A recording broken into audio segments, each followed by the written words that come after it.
KATV, in partnership with Talk Business and Politics, presents Your Voice, Your Future, The Race for Governor, moderated by Chris May and Roby Brock. Well, good evening and welcome. Thank you so much for being here with us tonight. KATV, in partnership with Talk Business and Politics and TV stations KFSM in Fort Smith and KAIT in Jonesboro, proud to present a debate tonight featuring the candidates for governor of Arkansas. Joining us tonight in our studio is the nominee for the Democratic Party, Jared Henderson, and the Libertarian Party's nominee, Mark West. The incumbent governor of Arkansas, Asa Hutchinson, is also on the ballot. He was invited to join us for this forum on this date or another, but he declined. Outside of our studio here tonight, Mr. Henderson's supporters were waving signs in support of their candidate, with one showing exactly what he thought of the governor's decision not to appear with us tonight. He was wearing a chicken mask with an Asa for Governor sticker on his lapel. Well, regardless, over the next hour, Mr. Henderson and Mr. West will debate the issues with us. They'll answer questions posed by the longtime host and executive producer of Talk Business and Politics, Roby Brock. Good to see you. Good to see you, Chris. Thanks for and being good to here see the with two us. Candidates here, too. Thank you very much for being here. No doubt about it. We'll also have questions from KFSM's evening news anchor, Darren Bobb, and myself. Some of our questions have come from viewers who have submitted them via social media, but neither the questions nor the topics of tonight's debate have been shared with the candidates in advance. We do hope to foster a discussion here tonight and, most importantly, help you learn more about these candidates before you cast your ballot on November the 6th. So let's begin our debate with opening statements from both men. And Mr. Henderson, you've won a coin toss tonight, so we'll begin with you. Great. Well, thank you very much, Chris, Roby. Thank you all for hosting this debate. Mark, thank you for joining tonight. It's a shame that Governor Hutchinson didn't join us tonight. When I'm elected governor, I'm going to take every opportunity that I have to talk to the people of this state about my record and my vision. And I hope that he'll join us in future debates. But I'm privileged to be here tonight and so proud to be a candidate for governor. I have deep faith that our state has as much or more untapped potential than any other state in the country. And I believe that in part because of the experience that I and my family have had. Just 2 generations ago, my grandmother was born in Oil Trough, Arkansas. She went to the 8th grade twice because there was no 9th grade.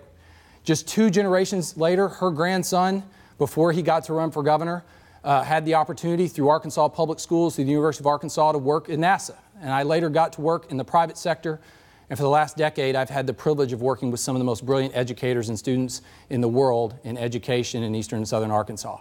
These experiences have given me deep conviction that we can make dramatic progress as a state for all of our families and all of our kids if we set the right priorities, if we take on the right challenges. But we have a stark choice in this election. Governor Hutchinson has said all year that his top priority in the next session is a $180 million tax cut that'll go almost entirely to the most affluent people in our state. I think that a better course is to take those resources and invest in public education, make this the best state in the United States to be a public school teacher. We can do that. Governor Hutchinson's economic development plan rests entirely on attracting businesses in from out of state and overseas. And that's fine, but it misses our greatest resource, which is our people. We could provide resources and training to build great small businesses in every town in this state. When it comes to health care, we've recently made new obstacles for people to get access to Medicaid. What we should be doing is focusing on how we lower the cost of health care. That's the most urgent challenge in front of us right now. Governor Hutchinson, even in the wake of the indictment of a state senator last week, even in the wake of the sentencing of another last week, he said that we can't do anything proactively to solve the ethics and the corruption violations that are plaguing our state legislature. I've released 7 proposals to address this proactively. I think we can make dramatic progress over the next 10 years. We can set up the next generation for things we can't even imagine yet. But it starts with the right priorities and the right leadership, and that's why I'm running for governor. Okay, Mr. Henderson, thank you so much. The next opening statement, Mr. West, will come from you. All right, and I also want to thank KTV and Roby and Chris. Jared, thank you for being willing to sit down with an old libertarian guy and get this debate on. I also want to thank KFSM and KIT for helping us get this thing together. And I, too, am very disappointed that the governor isn't joining us tonight. I would love to have him here to defend his record and talk about his record, because there are a lot of issues and a lot of problems. So in lieu of not being able to have that, what we're going to do tonight is we're going to talk about the plan that we have for Arkansas. Because I too see an Arkansas full of potential, full of people that are ready to pick this state up and take it to the next generation, to prepare it for the jobs of tomorrow, And one of the things that I would like to do and like to talk about tonight is what I see as the greatest danger to that in Arkansas, and that is the overreaching and ever-expanding state government that continues to overreach and expand into our private lives. It continues to be a detriment against small businesses. It continues to stand in the way of what we can have as real progress in this state. The thing that I've said the most on this campaign is I want to see Arkansas become the destination state for liberty. And that liberty isn't just about individual freedoms that we all hold so dear, but it's also about economic freedoms. The freedom of businesses to be able to open and work and do things in their communities without wondering if they've paid enough for the right government permission to do so.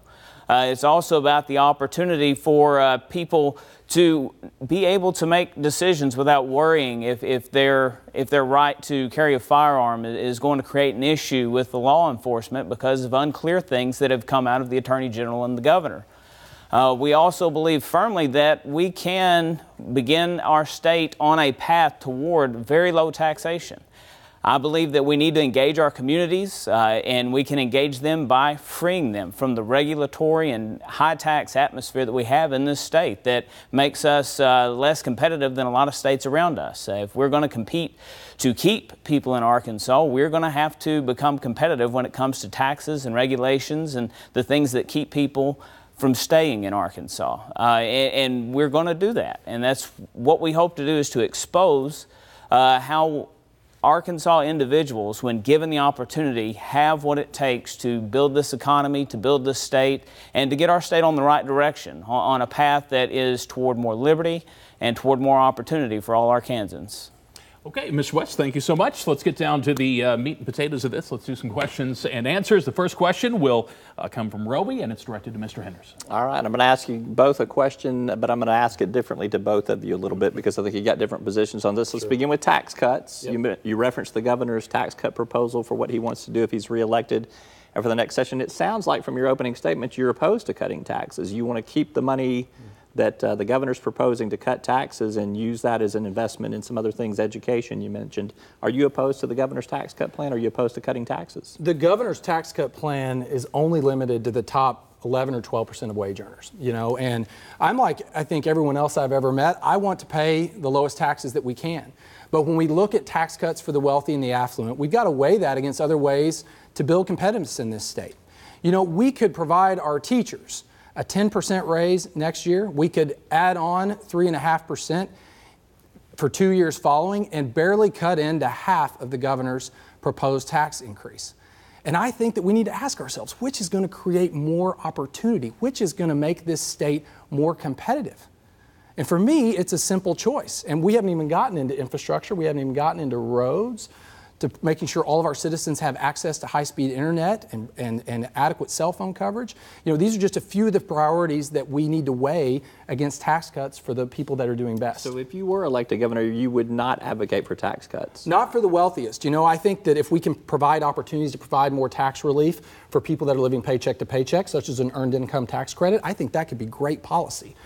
So I'm not in any way opposed to tax cuts, but I don't think that tax cuts for people that are already doing okay, such as the top 10% of our state, is the right investment. All right, Mr. West, to you, I think I have heard you in your opening statement say you do advocate some lower taxes. So give us some specifics as what taxes you would cut if you were elected governor. What do you think is burdensome right now that you want to see relief from? Well, I think the biggest burden, and you know, one of the things we run into is the more tax dollars you guarantee the government, the more ways the government is going to try to find a way to spend that money, whether it's on good things or bad things. You know, if you look at what Little Rock is spending and the priorities that Little Rock has now, those priorities aren't Main Street Arkansas. Those priorities are special interests. Those priorities are lobbyists. Our tax dollars are being used to control our health care rather than give us freedom in our health care.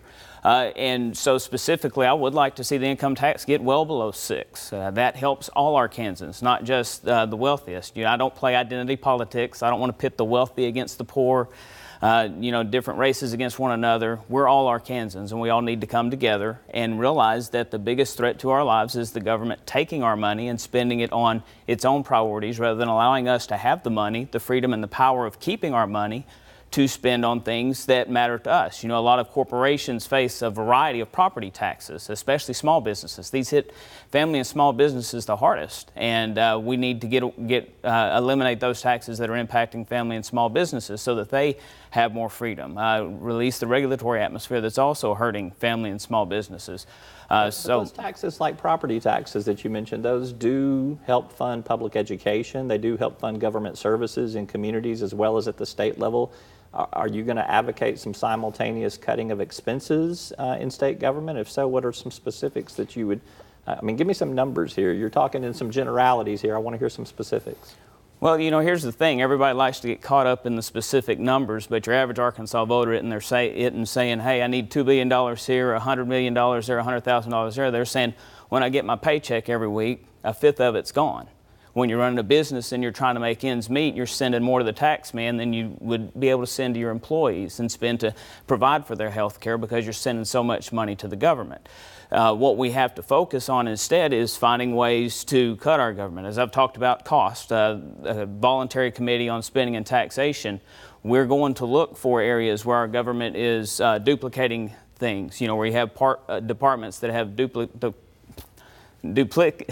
the word's not coming out, but where you have duplicate processes being carried out by different agencies and different departments where there's overlap. We're also going to find areas where there's constitutional overreach and recommended the legislature to make those cuts. So yes, we want to cut spending. We want to facilitate this lower tax atmosphere, but you're going to have to make cuts, and that's some of what we'll have to do with that committee. Take a little liberty here. Could I get you to respond to his position and you to respond to his position? I'd love to. Well, I mean, you know, Mark said, and I actually think if the governor were here, he might agree that the biggest threat facing a lot of people is government overreach.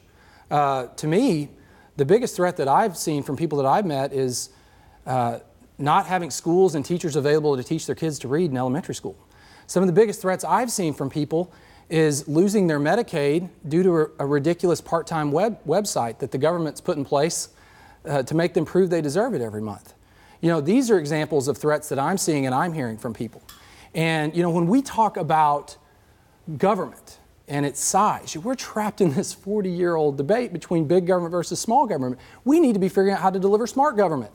And in some cases, absolutely, that's restraining, that's narrowing, that's eliminating redundancies. But in some cases, we need the government to do a smart and effective job to make sure that people have access to basic opportunities, education, health insurance, good infrastructure that affects their quality of lives.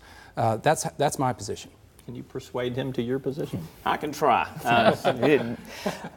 In the business world, you know, that's what my career has been for 10 years. I've run the corporate office for a multi-state heavy industrial construction business. The big deal for us is cost and efficiency.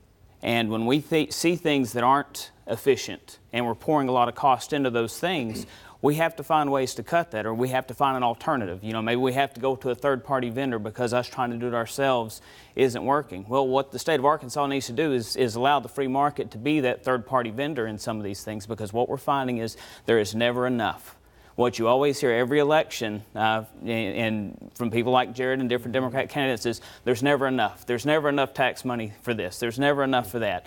We went to a forum a few weeks ago, and what you heard was, you know, program after program. Well, it's underfunded here. It's underfunded there. It's underfunded. It's underfunded everywhere because we are siphoning the wealth out of our communities, getting it caught up in our central state government, and it's not getting back into the communities like it should. So I advocate quit taking that money from the communities. Let people have the choice and the freedom to do with their money what they want to. If they want to fund an after-school program, let them. If they want to pour money into a private school or into online education, let them, but remove the barriers that are keeping people from having the freedom and the liberty to decide what is best for their lives and what's best for their communities.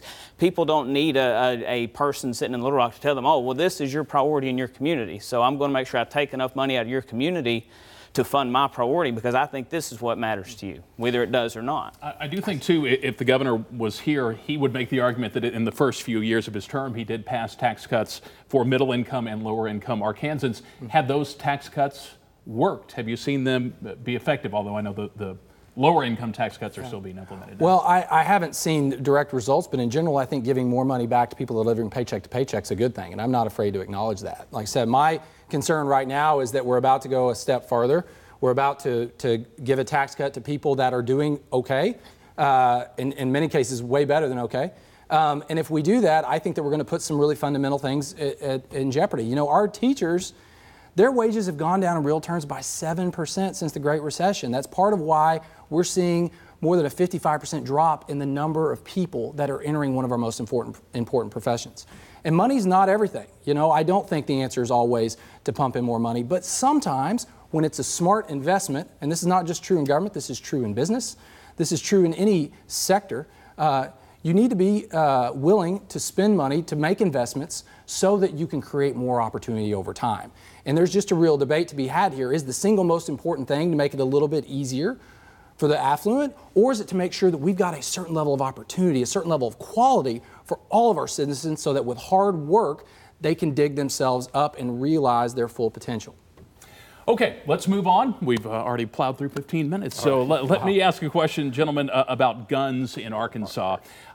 Last month, the state's largest newspaper published an investigation in which they pegged the number of handgun deaths in Arkansas between 1999 and 2016 at over 8,000. Per capita, that would place Arkansas at 7th worst in the country. The governor responded to that by saying that while some gun regulations are non-starters in Arkansas, he would be open to so-called red flag legislation, which allows the state to at least temporarily take guns away from people who are found to be a danger either to themselves or others or both, as long as their due process rights were respected. Would you support red flag legislation in Arkansas as governor, Mr. West? One of the fundamental liberties that we have is the liberty to be secure in our possessions and be secure in our life. And that's why Article 2, Section 5 of the Arkansas Constitution says that we have a right to bear arms for self-defense in the state. We have that right, and it's in our Constitution and Bill of Rights. The Second Amendment, you know, you have the right to bear arms. And one of the things that a lot of these laws do is they miss something that's very basic in that is this concept of it shall not be infringed. When you pass a law that stands between someone and their right to defend themselves, either you're on the tab for defending them because you're leaving them unprotected, or you need to give them their right to defend themselves. Now what we're hearing is we want to have these red flag laws, so that and we all understand, people wind up in bad situations, and there's a lot of dangerous, crazy people out there. I mean, we all acknowledge that. No one says there aren't. But one of the things that we need to understand is when you allow these red flag laws, you're allowing another infringement. We made the mistake when we began allowing our gun rights to be negotiated away to begin with. The government has no authority over gun rights. An individual shouldn't have to ask for permission to defend themselves. It's a basic human right.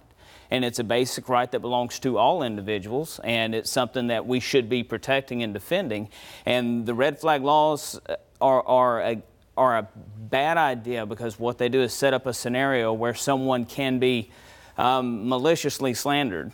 And if they can convince a judge, with the right lawyer, convince a judge, suddenly somebody's lost their gun rights, and they may not have done anything wrong. And that is the danger of the red flag laws. You risk leaving someone unarmed that shouldn't be. Someone is being deprived of their basic human right to defend themselves based on an accusation that may or may not even be true.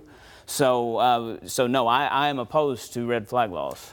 Red flag laws, Mr. Henderson, if you would support them, how would you convince the many proud gun owners in this state who cherish their Second Amendment rights that that's the right thing to do? Yeah, well, I think, I do support red flag laws, and I think in terms of convincing folks, the majority of people that I meet around this state are gun owners or no gun owners. The majority of them are members of the NRA.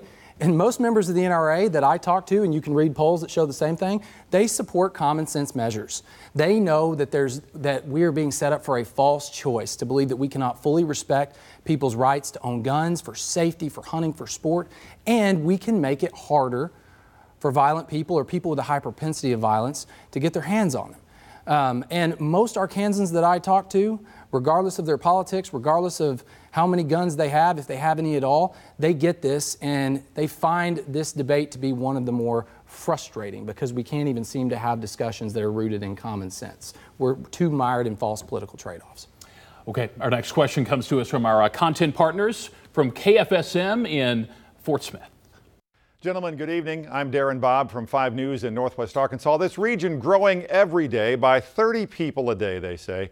Traffic and infrastructure are a huge concern around here. Right now, a study shows RDOT has $475 million shortfall to maintain current roads.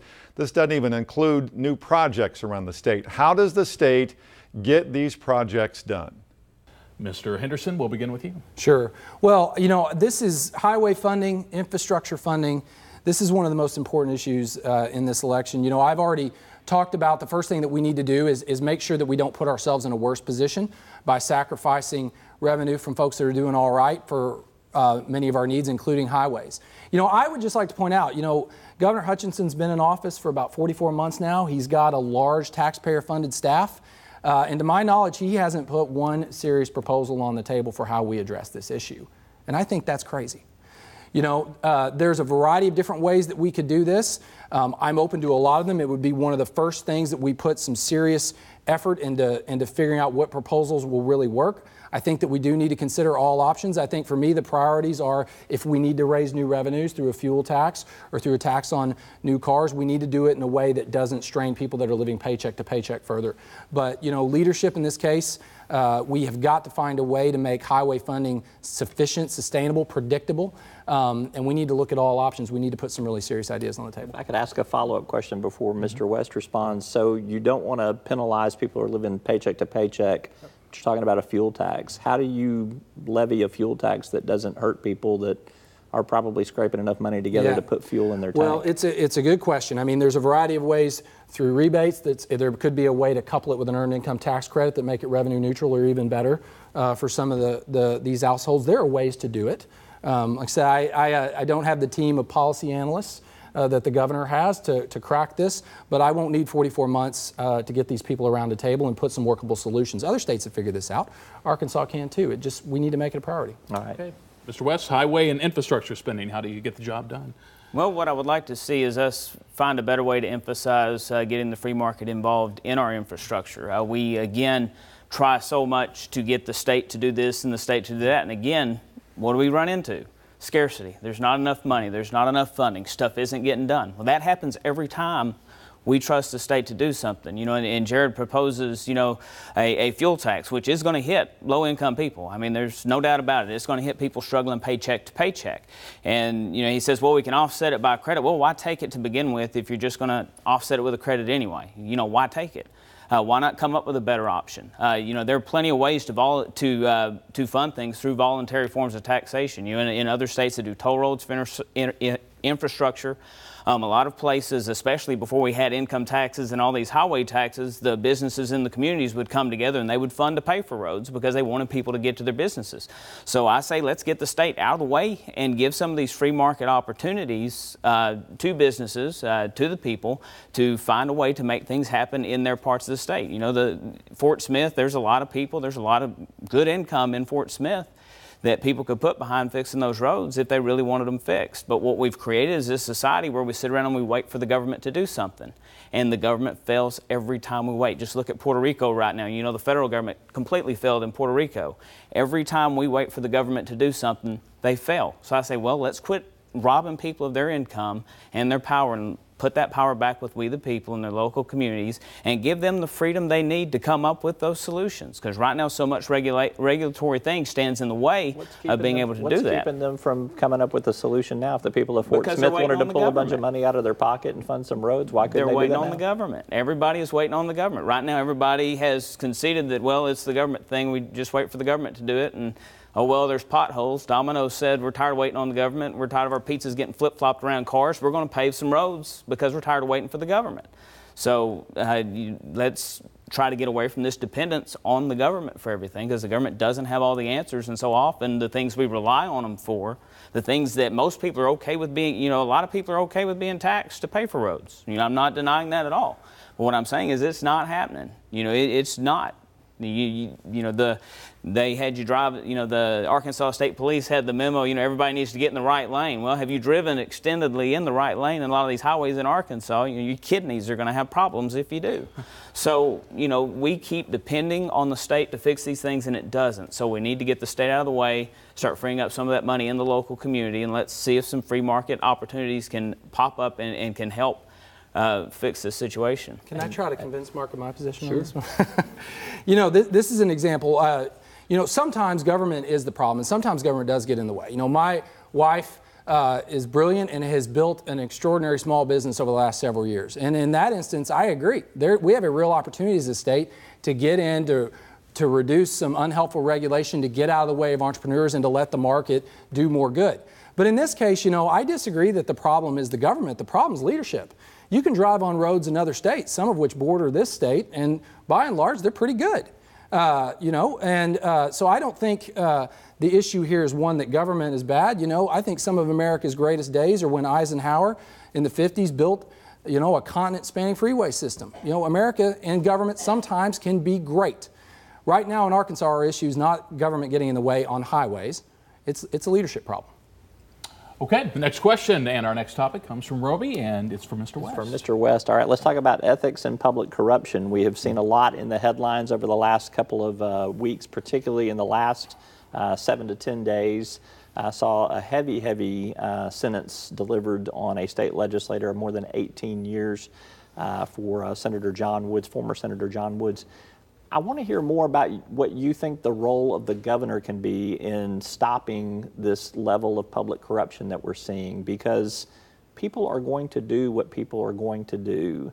And you can put a lot of laws on the books and people are still going to find ways around some of those laws. How can a governor, or is it incumbent upon a governor on his watch or her watch to stop public corruption? How would you do that? Well, the one unfortunate aspect here, and that's a great question, because a lot of people are beginning to lose faith in Arkansas politics because of the corruption that we're seeing and because it doesn't seem to be being dealt with. It seems to be kind of dealt with an attitude, well, it'll deal with itself over time. And I think what the governor needs to do is, and this is one of those areas where Jared and I do have some overlap, so we agree a little bit on this one, is the governor should be proactive. He should be engaged in this process. Asa Hutchinson wanted Arkansas Works. He pushed Arkansas Works. He got in the legislature. He gave speeches. He went around the state. He pushed Arkansas Works till he got it. Why isn't the governor doing that with ethics right now? Why isn't Are you talking about passing more ethics laws, or are you talking about being a watchdog on what's going on that's leading to the corruption charges? Well, one of the problems you have is you have to have something in place with some teeth that you can, you know, because what good does it do for the governor to go to a senator who's been elected by the people in his district and say, hey, I think you're doing some corrupt stuff, you need to cut it out. That senator is going to be like, well, I was elected by the people in my district, and until they unelect me, I'm going to keep doing what I do, or until they get caught and busted and they're in trouble. So what the governor can do is push the legislature to get the accountability out of the legislature. You know, Jim Hendren has come in, and of course, you know, he's Ace's relative and everything, and he's got this, well, let's let the Senate police the Senate. That's a horrible idea. Horrible idea. You need to have this outside of Congress, because Congress is going to, or the state legislature is going to protect itself. They've protected themselves by staying quiet, by not pushing these things out, by not pushing on each other. And I don't trust members of our state legislature to push each other on ethics, because I'm afraid they're afraid that they may be inadvertently throwing rocks in a glass house. So what I would like to see is a system where if you've been caught taking a bribe, you've got to pay that bribe back to the people in full. If you are somebody who's been engaged and involved in a bribe, you owe that back to the people in full, and that money comes back to the people in tax returns.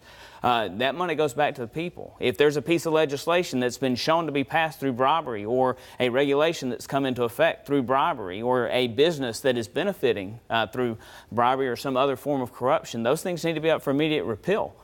Because we should not be held to laws that people broke the law to get passed to begin with. We need better accountability from our legislatures as far as being open about their relationships with lobbyists, and we need to redefine lobbyists to include all these other groups that are pushing for different types of legislative action at the Capitol, so that the legislators have to disclose those relationships, and if they don't, they need serious penalties for that. You've got to have serious penalties for that, and you've got to get a watchdog, an independent watchdog that's not in the Capitol, that's not on the governor's payroll. Not sure how we would fund it, but we need to find some way to fund it outside of being on the governor's payroll or the government payroll, so that they can truly be an independent watchdog over the state legislature to put a stop to the corruption. Sorry. Uh-oh. I think that's a favorite of your remarks. Right there, so. Jared? Yes, well, you know, we need to realize right before Labor Day, State Senator Jeremy Hutchinson was indicted. Last week, State Senator John Woods was convicted and sentenced to about 18 years. We have right now a state legislator representing parts of Hot Springs that is collecting a salary from state taxpayers who is still not resigned, even though we know he hasn't paid state income taxes in more than a decade. And the governor, in June, the last time he sat beside us, said, well, this is a people problem. The people of Arkansas have got to elect better people to the legislature, and that's more or less the only thing that we can do to address this. And you know, I'm not here to say that anything that's happened in the past is Governor Hutchinson's fault. But I think as a governor, it is your responsibility to put things in place to lead so that things like this happen less frequently in the future. You know, my campaign, we released a series of proposals earlier this summer, and we released it again last week. I think that we can and should strengthen the penalties for folks that betray the public trust. Right now, for example, the only thing that can cause a legislator to lose their pension is unlawful killing. We should empower the Arkansas Ethics Commission to have the resources and authority it needs to act proactively. We can shine way more light, provide so much more transparency on the relationship between lobbyists and legislators. We can shine a light and require accountability and transparency around dark money. We've all seen and been driven nuts by these ads in our elections. The least we deserve is to know who's spending that money, who's bringing it into this state to affect our politics and our policies. These are just a few of the things that we can do, and it's a stark difference between myself and Governor Hutchinson, who thinks we need to let the chips fall where they may once we elect our legislators. I think that we can do more and be proactive. You know, you fired the first volley in this debate against the governor last week. He responded to your critique by pointing out your own ties to a man at the center of this corruption scandal, a lobbyist named Rusty Cranford. When you were director of Teach for America in Arkansas, your organization hired Mr. Cranford, and he helped you secure $3 million in state grants. Yeah. I know there's been no allegation about that involved illegality, but what does it say about your judgment that you chose to do business with a man like Rusty Cranford? Well, we were, one of many of his clients that were legitimate, that did good business to pursue honorable means, but I'm sure that none of them were more outraged than I was when it became clear some of the other misdealings that he was doing. And part of this is what gives me the conviction that I have that we need more things in place that ensure transparency. You know, if we'd had some laws in place that had made it required for folks to disclose more of who they do business with, we would have seen people like him coming a lot earlier. And it would have spared the taxpayers, it would have spared other folks in my position from falling victim, to his character and his enterprise. I'm proud of the work that we did with Teach for America. We provided hundreds of teachers to some of the neediest students in this state. We helped thousands of kids get a better education. I'm proud of the work we did there. Are you aware of any law enforcement interest in the grants that went to Teach for America? Have you talked to investigators about any of those things? I did once last summer, and there's no interest on their part in our work. They just wanted to know more about Rusty Cranford's operation. Do you regret hiring him on? Oh, I wish I hadn't hired him, but I'm proud of the work that we ultimately did. For every minute that I spent working with his firm, I spent 10 minutes working with the governor's staff. We ultimately got $2 million in state money, and that provided a great education for thousands of kids in some of the most impoverished school districts in this state. I wouldn't take that back for anything. All right.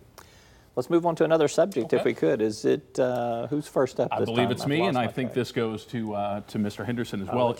A few weeks ago, a large statue of a satanic goat monster called a Baphomet was the center of a rally at the Arkansas State Capitol. It was an eye-opening response from some religious equality activists to the state's decision to install a monument to the Ten Commandments on Capitol ground. I'm wondering, as governor, for both of you, generally speaking, how will you approach questions of religious freedom in Arkansas? And then more specifically, do you think the installation of the Ten Commandments monument was an appropriate act for the state government, or did it violate the principle that separates church and state? Let me just say first very clearly, I think that religious liberty is not only one of the most important rights that we have as Americans, it's part of what makes us Americans and Arkansans. That being said, as I watched this debate and all of this play out in recent weeks and over the last year, frankly, I just get angry in some ways. We have had 57% drop in the number of educators in their profession in the last 10 years. We have seen Arkansas's wages stay at the bottom of the national rankings. We have seen our health care get more and more expensive, and we don't even know why. We've seen the cost of higher education skyrocket.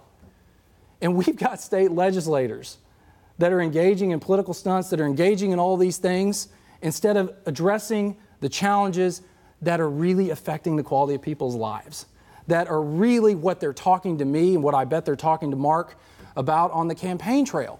This is part of why people get so fed up, because, you know, absolutely, religious liberty could not be more important.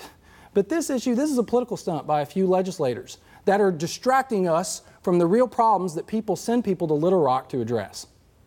Okay. The installation of the Ten Commandments Monument, was it a political stunt in your opinion? It's tough to say unless you actually know, the legislators involved and have had conversations with them. I haven't spoken with those legislators, so I couldn't tell you whether it was a stunt on their part.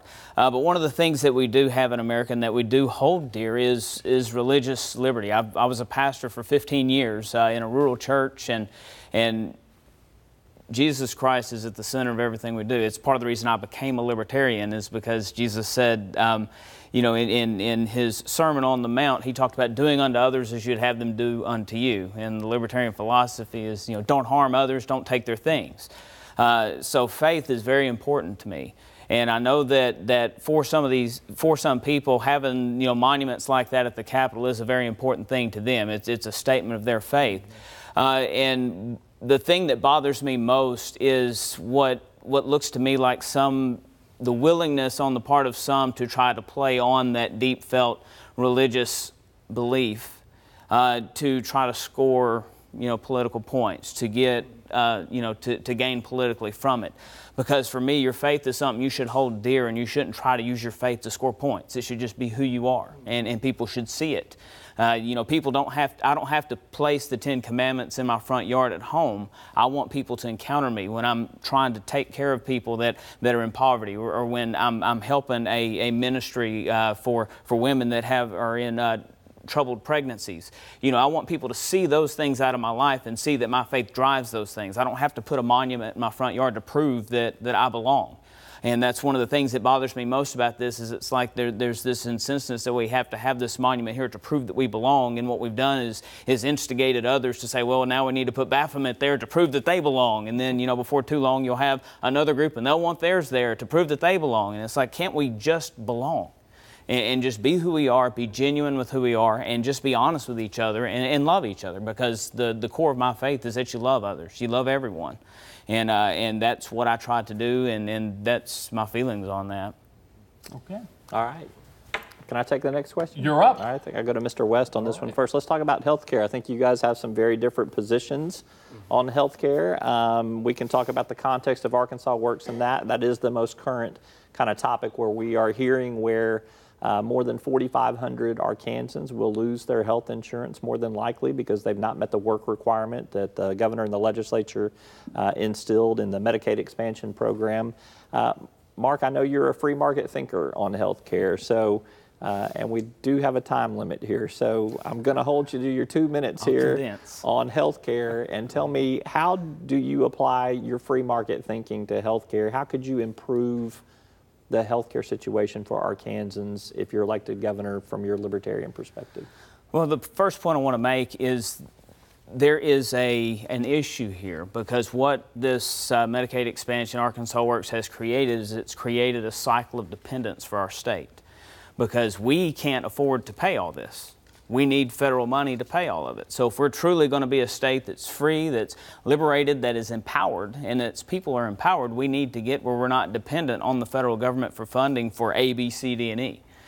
So this Arkansas Works, this expansion, has created more dependency, not just now, but in the future, especially if more people do wind up on the program and more people meet the requirement. Would you kill the program if you were elected governor? Would you put an end to it? I would facilitate a transition out of that into a more free market approach to helping people in need with healthcare needs. We've seen things like this in our state before. In our community in Batesville, we had churches and doctors and nurses and everybody come together, and they had a community healthcare place. And that's what they did is provided healthcare to people who were low income, who were in poverty.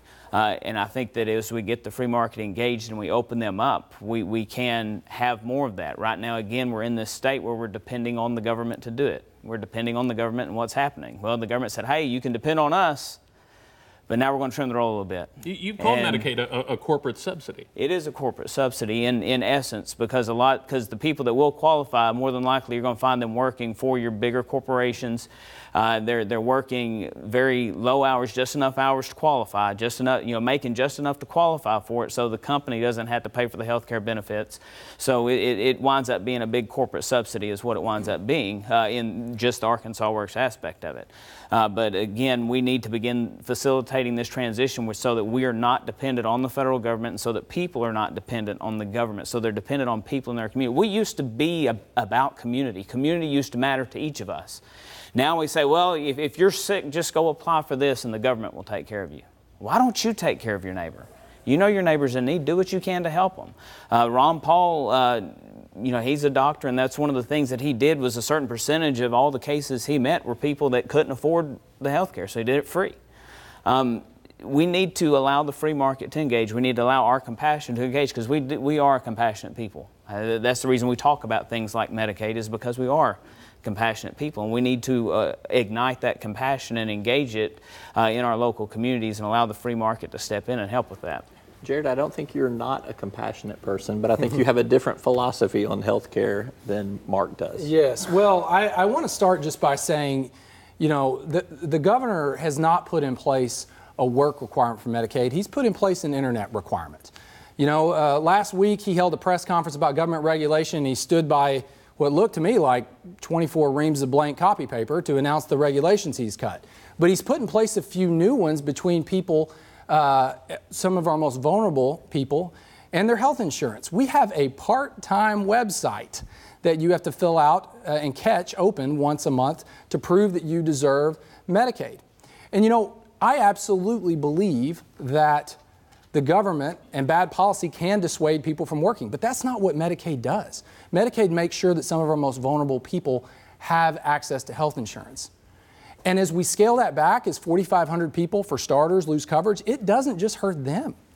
This means more doctors, more nurses, more healthcare professionals that are going to perform uncompensated care. If we continue to scale back Medicaid, we could see some of our rural hospitals put in jeopardy, as we've seen in other states that haven't done the same. And this also affects the quality of life for children whose parents have lost their health care. This creates tougher and more tense home environments that can lead to all sorts of other negative outcomes. And so I think this is bad policy.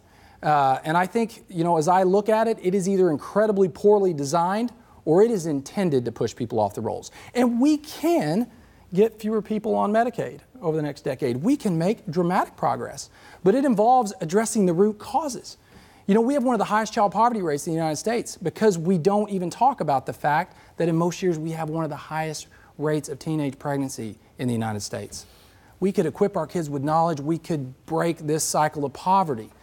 That's how you get people off of Medicaid. You lift them up. You help them to realize their full potential to complete their education and to live more empowered lives. That's how we address this. If you were elected governor, would you end the work requirement? And there has to be some legislative practicality there, too. You've got to get some sort of solution through to maintain Medicaid expansion through what could be a Republican-dominated legislature. I would do everything I could to end the internet requirement. That is what this is. Again, would you expand it to other ways to meet that requirement that you're looking for work? Not unless I was provided evidence that this was really dissuading people from working. Again, you saw welfare reform in the 90s that did move people from welfare to work. Sometimes this is true, but I don't think, and I have yet to meet anyone who is sitting home at their couch saying, I'm not going to go get a job today because I've got Medicaid. Medicaid doesn't ever put any cash in their pocket. It doesn't improve their day-to-day quality of life. It just makes sure that they have access to treatment if they get sick.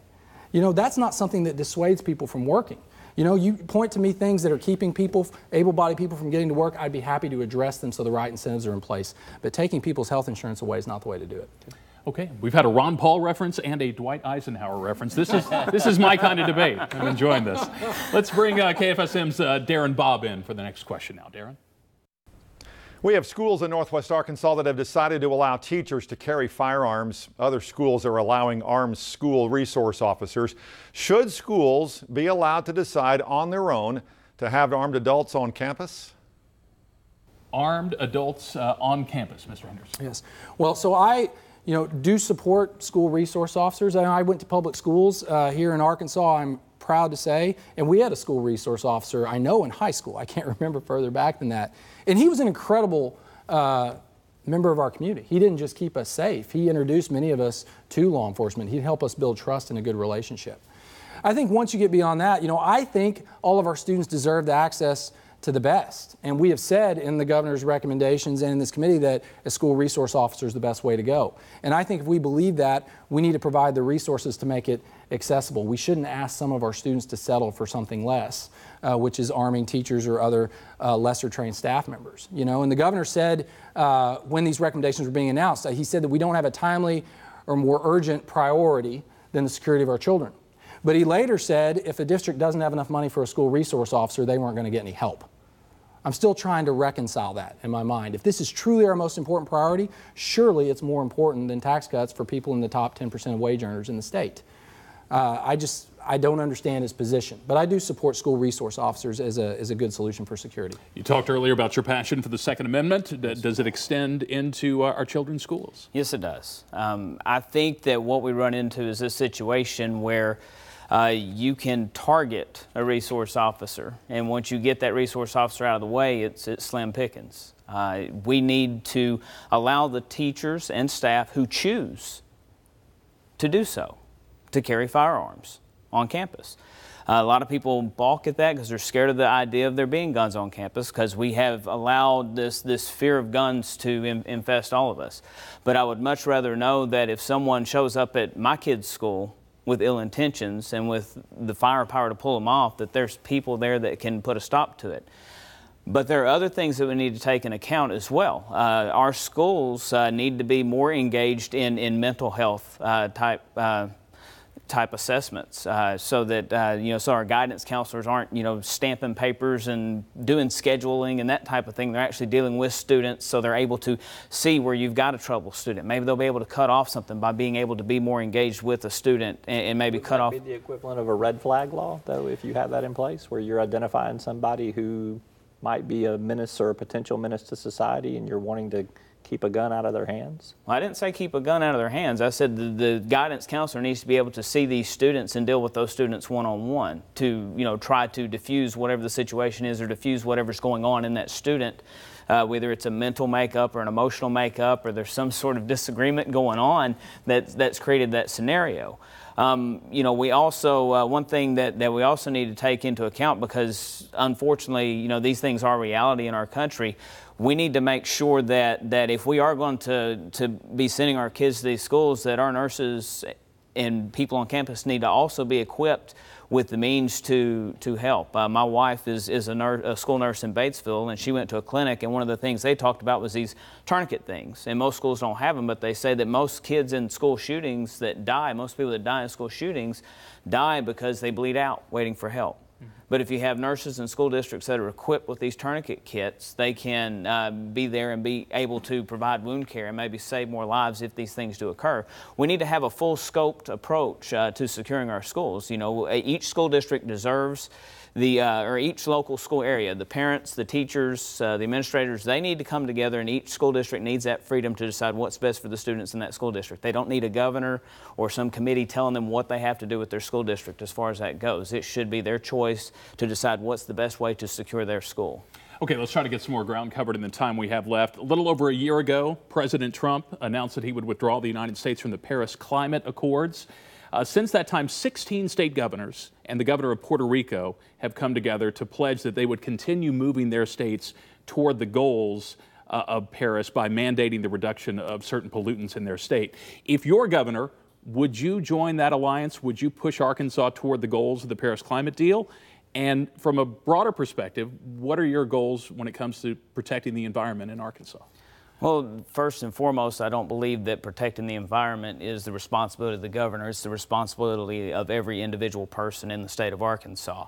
And what the governor should be doing is, working with people, working with industries, working with businesses to try to facilitate those things. But as governor, no, I would not mandate that you have to meet this standard or that standard, because what you see so often is it cripples us when we're trying to compete with countries and areas that aren't doing those things. And that's part of the reason, you hear a lot of people fuss because, President Trump is the president, but a lot of the reason he's the president is because for so long there's been these mandates, and these mandates cripple businesses, and they hurt people's jobs, and they hurt American income.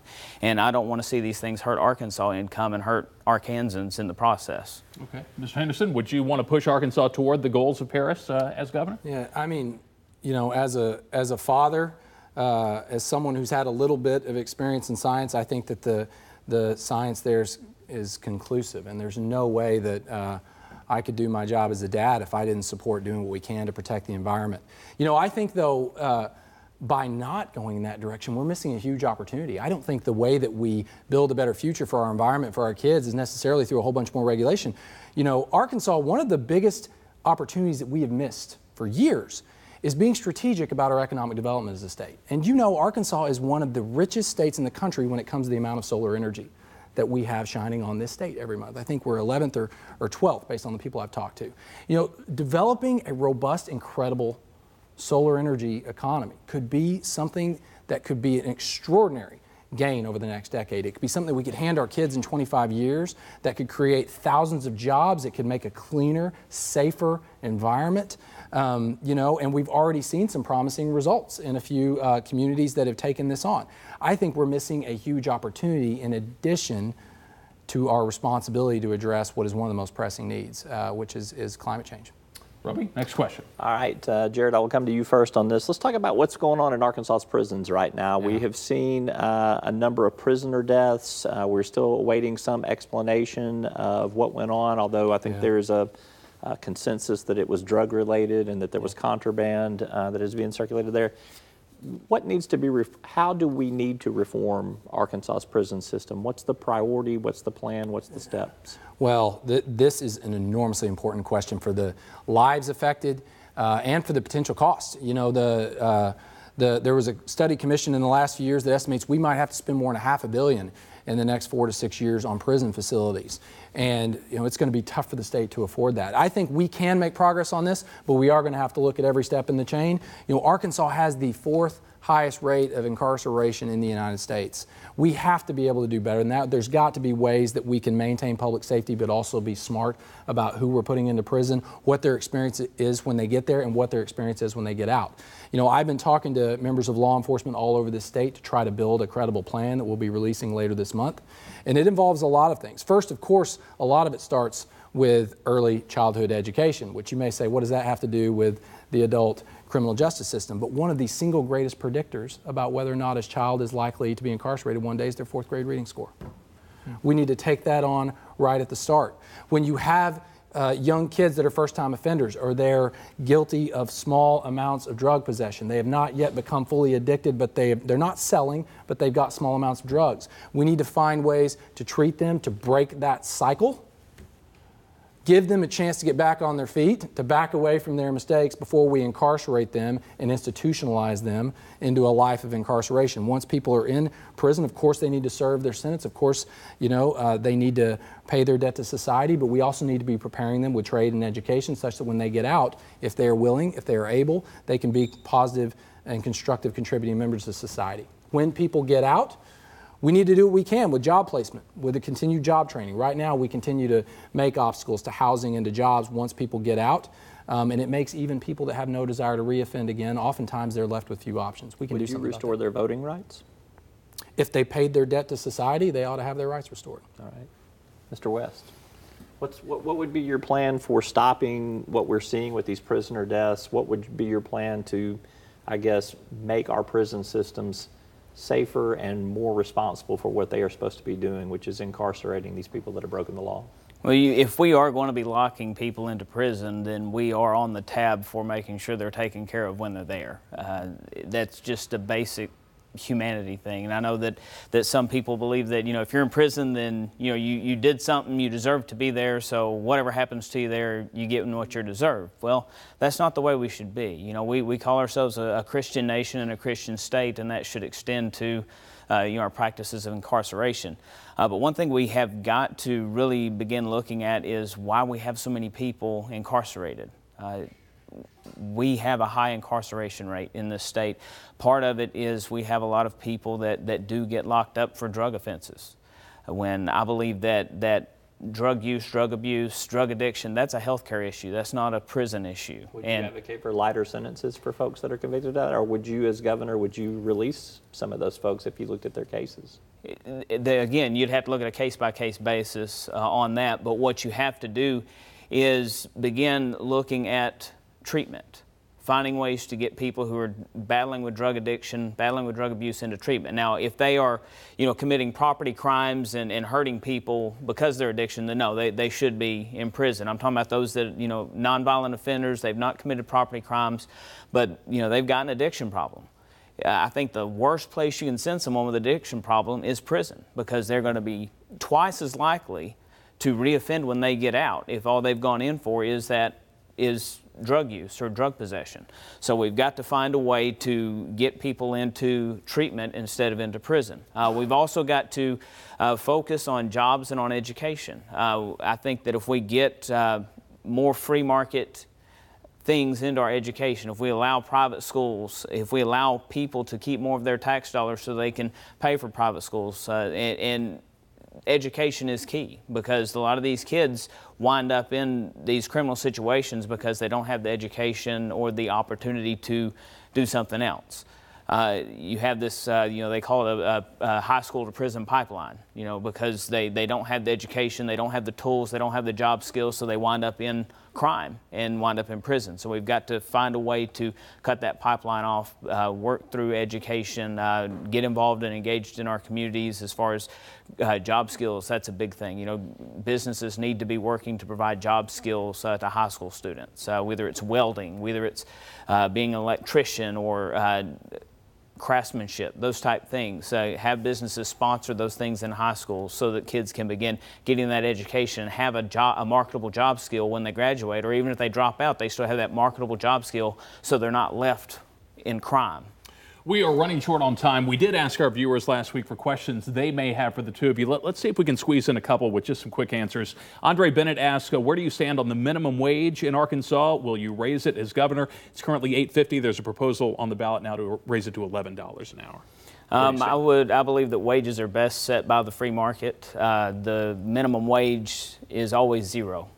You can always not have a job. So I wouldn't do anything from a government standpoint with wages. Okay, Mr. Henderson? I support the increase. You should not be poor if you work a full-time job. Okay, Roby? Well, I thought you had another question there. I've got a question. I got plenty. Right? You go. Well, you have some viewer questions. So. We've got another. So Kaylin Barrett asked the question, Mr. Henderson. How do you plan to fix the pay scale for longtime state employees? Would you agree that a person who has worked for the state for 10 or more years should make significantly more than a new hire? I'm not sure about that. I know that they start to qualify for pensions at that point, which is a good incentive, or around that point. The most important issue I'm hearing for state employees right now is the performance-based system, I think, which is a good idea in practice, but the implementation's been really rough. I'm hearing that from almost every state employee I talk to. Okay. State worker pay? State workers should be paid according to their abilities, and seniority should have some impact. But I agree with Jared. What I'm hearing from a lot of state employees is the way they've done this performance-based thing. It's just not working the way that it was promised, and there's a lot of upset people over it. Okay. You want to get one quick one in before we have to go? I'll let you get that last one right there. That's a good one. You like that one? Okay. We can't control the Twitter names of our viewers, but Bongo Willie asks, will you punish industries that hire undocumented workers in Arkansas? And let's expand that question to your overall approach for handling undocumented people living and working in Arkansas, especially those who may run afoul of the federal government. Yeah. Well, I think that the vast majority of people that come to this country, they do so to build a better life for themselves and their families. And that's true now, as it's been true in the generations over the course of this country's history. And I think that we ought to act with that as our foundational first principle and what we organize around. Now, if people, whether they're documented or not, if they commit violent crimes, if they're a threat to society, they need to be dealt with to the fullest extent of the law. But we need to make sure that everyone that is living here is treated with justice, is treated with compassion, gets a fair shake in our economy. Yes, is expected to work hard and play by the rules, but if people do that, I think that we can have a compassionate society that is stronger as a whole. And I think that none of that is inconsistent with having secure, safe borders. And for industries that hire undocumented workers in Arkansas? I think that, I approach this from the workers' perspective. I think that people need to get paid fairly. They need to be treated by the same set of rules, everyone who works for a company. And that's my guiding principle, whether they're documented or undocumented. Again, I think that we can treat people in accordance with the best values of this country. I think that we can have secure borders at the same time, and I think that we will be a stronger nation as a result, as we have been in every generation in this country's history. Mr. West? I don't believe that it's the government's place to be involved with who a business is hiring and who they're firing and how they're managing their employees. I know a lot of people want to, they do get caught up on the undocumented immigrant situation, but so many are coming here just because they want an opportunity to provide for their families, to advance their life, to have that chance and that shot. One of the things I've seen recent news, the H-2B visa down in Texas, there are a lot of lawn care services that are potentially going bankrupt and going out of business this summer because we have put a choke on the H-2B visas. When the harder we push against it, it seems like the more problems that are created. Prohibition has never worked in U.S. history, and I think it also applies to the border. But you can have a strong border without being inhumane toward these human beings. I mean, we have to treat people as human beings, and that would be my stance. Well, our hour has flown by. We're even over our hour, but that's the magic of the internet because time is infinite. But it is time for closing statements, and Mr. West, we'll begin with you. What I hope you've seen tonight is a difference of viewpoints. If you are in favor of the government staying at its size and continuing the things that it does and continuing all the programs and pouring more money into those programs and doing those things, then I'm not your guy. You've got two guys on the ballot, neither one of them can do that for you. What I am is I'm the other guy. I'm the guy that if you're tired of what government's doing, you're tired of government being involved in your private life, in your business, and the things that you're trying to do to succeed and get ahead, I'm your guy. Vote for the other guy when you go to the polls. We can do so many amazing things in this state if we would just empower people with the liberty to do them. That's what I want to do. My campaign is about empowering you, giving you the best opportunity you can have, and that is an opportunity that doesn't include government regulation, government overreach, and high taxation. That's what I offer you. I offer you a world that we facilitate things out of the government hands and into the private industry and into the free market to allow people who have very innovative ideas to come up with the solutions for our future, come up with the jobs that our kids are going to work as they grow up. So as you go to the polls in November, just remember that, you look on there, you've got the Democrat and the Republican, you got the other guy. I would like you to just take a chance, make your mark, and vote for the other guy. Thank you, sir. Mr. Henderson. Yes. Well, thank you all for hosting this debate. Thank you, Mark West, for being here and for sharing your ideas.